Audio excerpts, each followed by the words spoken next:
গাছতলায় সাদা বোর্ডটা নিয়ে চলছে অক্ষর জ্ঞান বিতরণের কাজ। শিক্ষার্থীরা বসেছেন কুড়িয়ে পাওয়া ইট পেতে। প্রতি শুক্র ও শনিবার আনুষ্ঠানিক শিক্ষা থেকে বঞ্চিত শিশুদের পাঠদানের এই দৃশ্য দেখা যায় নরসিংদী রেল স্টেশন এলাকায়।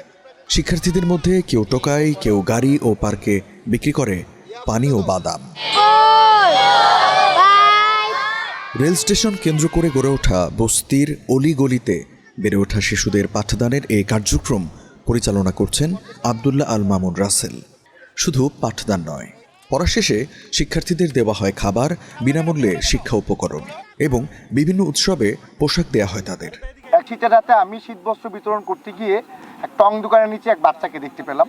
তো সেদিন আমি রিয়েলাইজেশন করলাম যে আজকে তো ওর পরিবার বা ওর কেউ থাকলে তো ওকে নিয়ে বাসায় যেখানে কম্বলের নিচে আরাম করে সে ঘুমাতো, সেখানে সে একটা টং দোকানের নিচে একদম জরাজীর্ণ কাপড় পরে সে শীতে কাটাচ্ছে।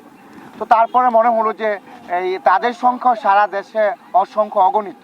তো এই সংখ্যার একটা অংশ ওদেরকে যদি আমরা একটু বাচ্চাদের মতো করে যদি একটু বড় করে তুলতে পারি, তাহলে ওরা সমাজের জন্য আসলে বোঝা হবে না। একটা পর্যায়ে ওরা এই সমাজ খরচ কিছু দিতে পারবে। 2010 সালে মাত্র 10 জন পথশিশুদের নিয়ে এই কার্যক্রম শুরু করেন আব্দুল্লাহ আল মামুন রাসেল।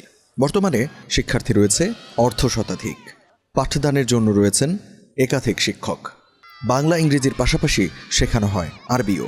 রাসেল ভাই আমারে প্রত্যেক সপ্তাহে, প্রত্যেক মাসে, প্রত্যেক বছরে কাপড় ও কম্বল, ঈদের সময় কাপড়, ইফতারি, নানা রকম ইত্যাদি অনেক কিছু দেয়। রাসেল ভাই আমাকে খুব ভালোবাসে, কাপড় দেয়, খাবার দেয়, অনেক বিভিন্ন মানুষ দেয়। আরবি পড়ায়, বাংলা পড়ায়, ইংলিশ পড়ায়, আরো অনেক কিছু দেয়। কাপড় দেয়, বিরিয়ানি দেয়, শীতের কাপড় দেয়, কম্বল দেয়।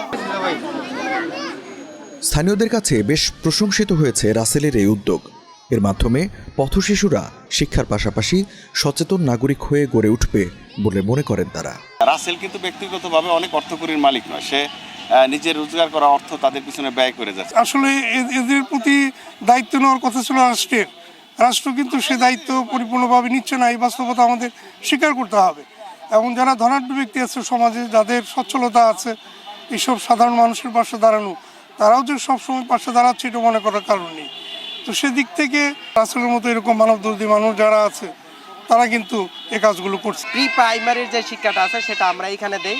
যখন মনে হয় যে তারা ভালো পারতেছে বা করতেছে, তখন আমরা তাদেরকে আশপাশের বিভিন্ন প্রাইমারি স্কুল যেগুলো আছে বা বিভিন্ন প্রাইভেট স্কুলে আমরা তাদেরকে প্রোভাইড করি এবং তাদের যে খরচ আছে স্কুলের, সেই খরচটা আমরা বেয়ার করে থাকি। উচ্চবিত্ত যারা, তারা যদি এগিয়ে আসে, সরকার বেসরকারি পর্যায়ে বিভিন্ন সংগঠন রয়েছে, তাদের সাহায্যের হাত যদি প্রসারিত করে, আমার মনে হয় যে এই জেলার হাজার সুবিধা বঞ্চিত পথশিশু, পথকুলি যারা, তারা কিন্তু এই মানবিক সেবাটা পাবে।